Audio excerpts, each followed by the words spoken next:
संयुक्त राष्ट्र महासभा यानी UNGA ने यूक्रेन को लेकर एक प्रस्ताव को मंजूरी दी है।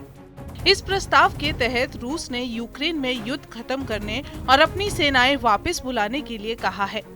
इस पर UN में भारत की स्थायी प्रतिनिधि रुचिरा कंबोज ने प्रधानमंत्री नरेंद्र मोदी के संदेश को दोहराते हुए कहा कि बातचीत और कूटनीति ही एकमात्र रास्ता है।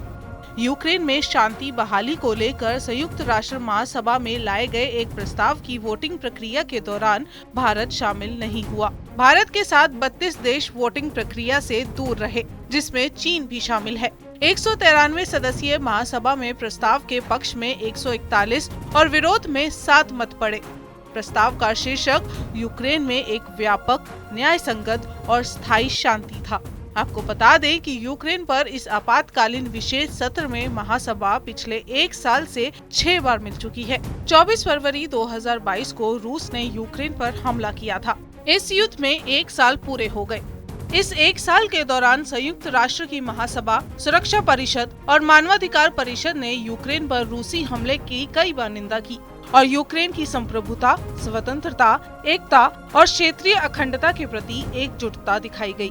महासभा में भारत के प्रतिनिधि रुचिरा कंबोज ने कहा कि मानव जीवन की कीमत पर कोई समाधान कभी नहीं आ सकता है।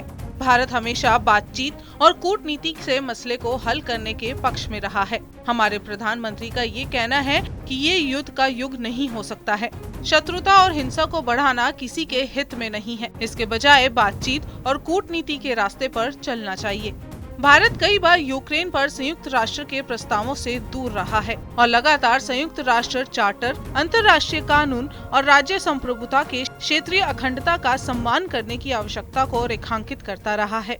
भारत ने ये भी आग्रह किया है कि शत्रुता को तत्काल समाप्त करने और बातचीत, कूटनीति के रास्ते पर तत्काल वापसी के लिए सभी कोशिश करनी चाहिए। रूस यूक्रेन जंग को 1 साल पूरे हो गए हैं। दोनों देशों के बीच युद्ध अभी तक जारी है। यूक्रेन की धरती आज भी धमाकों से गूंज रही है। माना जा रहा है कि दोनों देशों के बीच युद्ध से तकरीबन 3 लाख लोगों की जान चली गई है। शुरू के महीने में रूस ने यूक्रेन को दहशत में लाने के लिए राजधानी कीव और खार्किव शहर में भयंकर तबाही मचाई थी। दोनों देशों के बीच युद्ध हजारों करोड़ का नुकसान भी हो चुका है। तमाम कोशिशों के बावजूद ऐसा लगता नहीं कि ये युद्ध इतनी जल्दी खत्म हो जाएगा।